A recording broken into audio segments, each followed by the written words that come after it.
Hey everybody, it's James here at InHome Golf. I've been sitting here thinking about some of the common issues we see when people are planning, designing, and building golf simulator rooms. I wanted to share a couple of them with you here. Let's go take a look. We've done a lot of cool spaces over the years, from warehouse spaces to garages to sunken basements. And we all start at the same place with a blank slate for design, and we often run into a series of the same problems. This is where we usually come into a project in an unfinished basement. This is where the screen is going to go, and you can see right behind the screen where the ductwork is. Now, oftentimes ductwork gets put in after the fact, and unless there's proper coordination with the trades, we sometimes wind up with this by the time we come in to do the install, which can really change the way the screen hangs, the way the canopy hangs, the way the curtains hang. This is the ideal. This is not. You can see the green corner is where the screen would have to be narrower. The orange line is where the screen would have to be lower than that ductwork to make it work.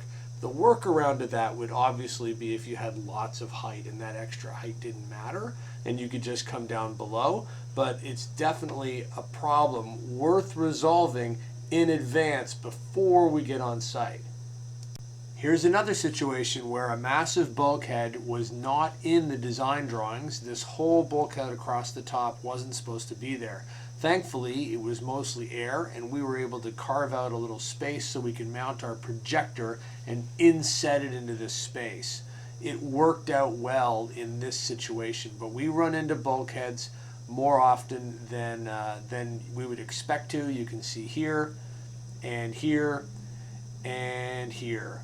And even this one has a bulkhead behind the screen.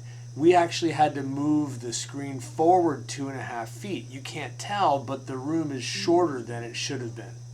So when you're designing your beautiful simulator space, pay attention to where ductwork is going to go. We even have it in this image. You can see it up in the upper right. Thankfully, in this case, we had lots of height to work with, and truthfully, that's the secret. If you can get enough height in your room, it really doesn't matter what ductwork has to go above or to the side of the screen. You can play with whatever you've got. So if you're designing and building your perfect space, connect with the pros here at InHome Golf, and we'll help you avoid some of these common issues. We have showrooms available for you to visit in Toronto, Ontario, and now in Newark, New Jersey.